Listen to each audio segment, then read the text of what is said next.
Cet épisode commence avec Muzaffer et Réré, qui préparent le voisinage pour la séance photo de la publicité.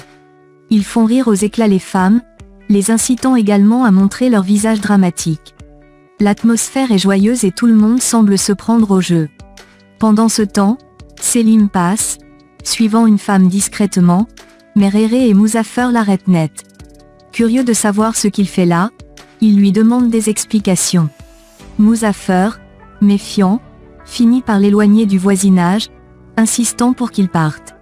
Selim, un peu vexé, s'exécute, mais sans renoncer à son plan. Simultanément, les maquilleurs s'occupent de Mekweb, Mela, et Meriban, qui sont les stars de la publicité. Un jeune homme arrive pour livrer des fleurs, et Uma se précipite, persuadée qu'elles sont pour elle. Cependant, à sa grande surprise, elles sont destinées à Mela. Déçue, Uma s'éloigne, visiblement contrariée.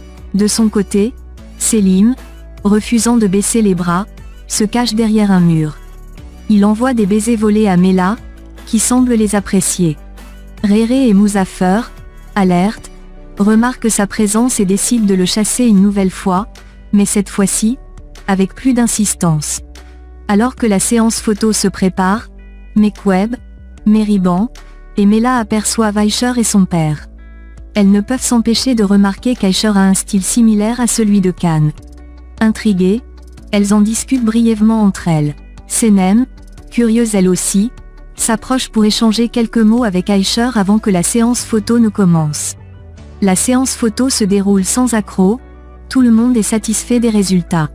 Aïcher et son père saluent l'équipe, puis s'en vont. Cependant, Selim ne cesse d'espionner et de faire des clins d'œil charmeurs à Mela, qui se montre très réceptive à ses avances. Plus tard, Selim prend son courage à deux mains et appelle Mela. Il lui indique où il se cache et lui dit qu'il a besoin de la voir.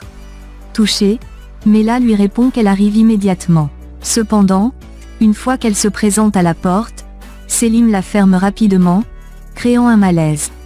Tout le monde observe Mela avec curiosité tandis qu'elle frappe violemment à la porte, essayant d'entrer. Elle finit par réussir à entrer et, une fois à l'intérieur, déclare à Selim qu'elle ne peut plus cacher ses sentiments. Les émotions à vif, elle le prend par la main et le conduit dehors pour annoncer à Uma et à tout le voisinage qu'ils sont amoureux. Uma, choquée, demande à Selim des explications, mais celui-ci se met à rire aux éclats. L'effet de surprise est tel que Uma s'évanouit.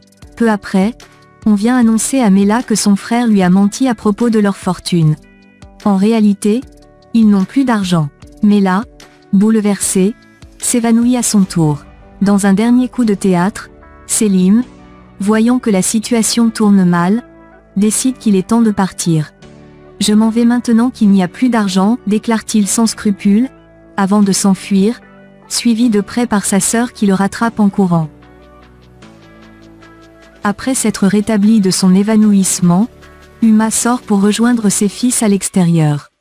En larmes, elle leur confie qu'elle se sent la première victime de cet escroc de Selim. Sa voix tremblante trahit sa honte profonde. « Je ne peux plus supporter cette situation.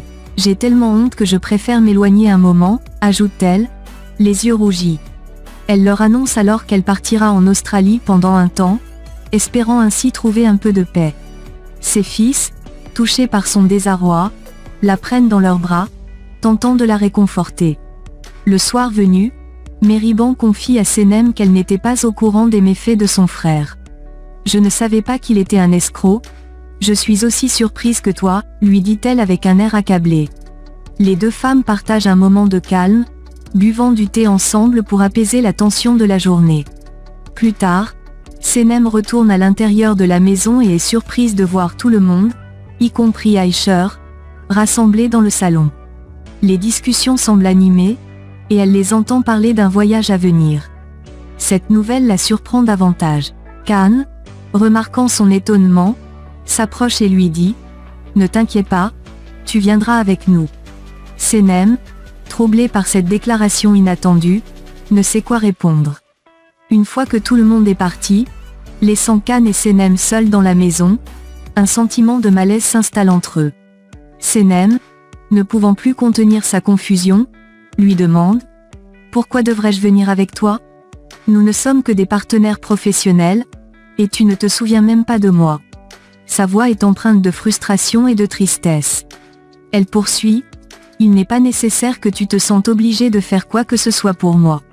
Elle s'apprête à partir, mais Khan l'arrête en attrapant doucement son bras. Il se rapproche, ses intentions devenant de plus en plus claires.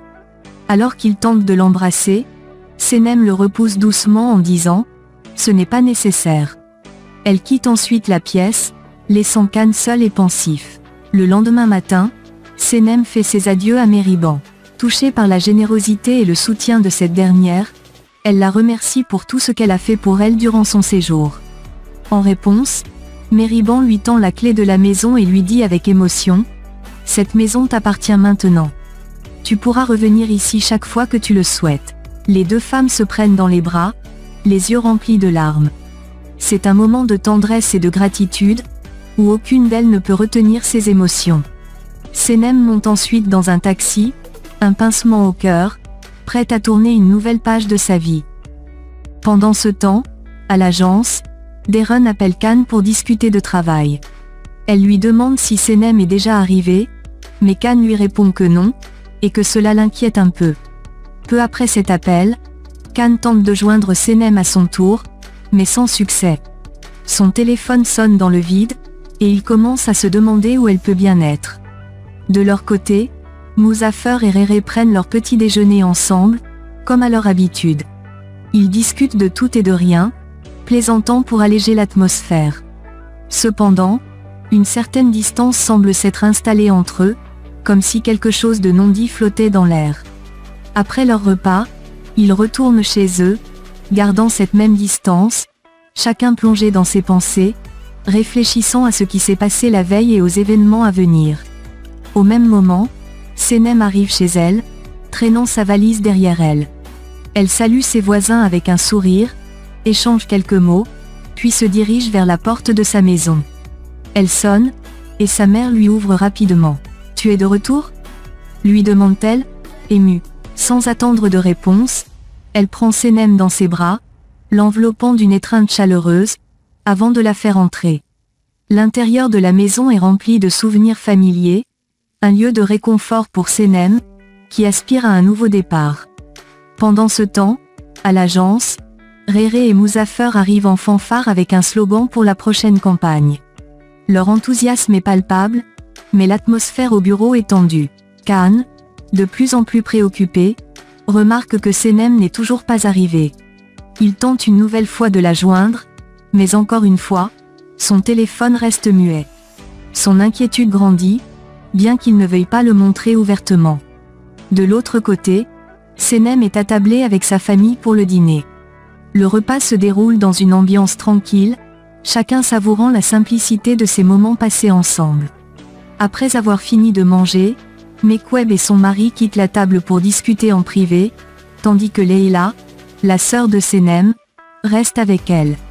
Elle la regarde avec une curiosité inquiète et finit par lui demander « Qu'est-ce qui t'a poussé à revenir à la maison ?» Senem soupire, puis répond doucement « J'ai besoin de faire un nouveau départ dans ma vie. Tout ce que j'avais planifié semble s'effondrer, et je pense que revenir ici est la meilleure chose à faire pour le moment. » Pendant ce temps, à la boutique, Mekweb est en pleine discussion avec son mari lorsque Mela fait son entrée. D'un ton accusateur, elle dit à Mekweb « Je t'avais bien prévenu de ne pas dépenser de l'argent n'importe comme, mais tu ne m'as pas écouté. » Mekweb, visiblement embarrassé, évite de répondre directement. Mela continue, changeant rapidement de sujet pour parler de Senem. « Tu as entendu ? Senem est rentrée chez elle. Ça doit être sérieux pour qu'elle abandonne tout comme ça. » À l'agence, la situation devient de plus en plus tendue. Darren, nerveuse et à bout de nerfs, remarque que Khan est complètement absorbé par ses pensées. Il n'est pas réceptif à ce qui se passe autour de lui, son esprit semble constamment revenir à Senem. Frustré, Darren essaie de garder le contrôle, mais son agitation est palpable. Peu après, Emre et Leila arrivent au bureau, apportant des nouvelles. Emre se dirige vers Khan et lui dit calmement « Senem est retournée chez elle. Il faut que tu le saches. » Cette révélation accroît encore l'inquiétude de Khan, qui se demande pourquoi elle ne l'a pas prévenu. Pendant ce temps, Réré et Muzaffer, bien que toujours pleins d'énergie et d'idées, commencent à exaspérer Darren avec leurs interruptions incessantes. Ils plaisantent, discutent et semblent insouciants de la tension qui règne autour d'eux. Darren, à bout de patience, finit par perdre son calme. « Sortez d'ici, maintenant, vous me rendez folle », leur dit-elle sèchement. Sans broncher, Réré et Muzaffer s'exécutent, se lançant des regards complices et sortant avec le sourire, comme s'ils ne comprenaient pas le sérieux de la situation. De l'autre côté, Senem retrouve ses parents à la boutique pour aider son père à vendre. Ce dernier la laisse s'occuper du magasin et s'en va. Senem est alors envahie de souvenirs des moments où elle travaillait à la boutique, tout en écrivant ses rêves d'avenir. Une cliente arrive et lui dit qu'elle leur a beaucoup manqué. Après avoir acheté sa marchandise, la cliente s'en va. Un autre client entre, étonné de voir Senem. Il lui dit qu'il avait du mal à croire qu'elle était vraiment de retour, ajoutant qu'elle n'a pas du tout changé. Pendant ce temps, à la compagnie, Darren, Khan et Leila travaillent avec Aisher. Peu de temps après, Khan leur souhaite bon travail et s'en va. Aisher, curieuse, demande à Darren si Senem n'est pas venu travailler aujourd'hui. Elle exprime aussi son inquiétude, espérant que cela ne se soit pas transformé en scandale avec Arthur Capello. Darren la rassure en lui disant que non, précisant que Senem a simplement pris quelques jours de congé. Au même moment, Senem sert les clients à la boutique avec beaucoup d'enthousiasme. Cependant, lorsque Khan arrive en voiture, son humeur change soudainement. Il s'approche d'elle, et elle lui demande d'un ton professionnel « En quoi puis-je vous aider ?» Khan, avec un air sérieux, lui répond qu'il veut acheter toute la boutique. Surprise, elle lui demande pourquoi il est venu. Il réplique que lorsqu'une personne décide de partir, elle devrait au moins dire au revoir. Senem, le regard perçant, lui rappelle que lui aussi était parti sans un mot. Khan, déconcerté, répond qu'il ne s'en souvient pas. Exaspéré, Senem réplique qu'elle est fatiguée d'essayer de lui faire se souvenir de leur passé, et qu'elle souhaite simplement retourner à sa vie d'autrefois, où elle travaillait à la boutique.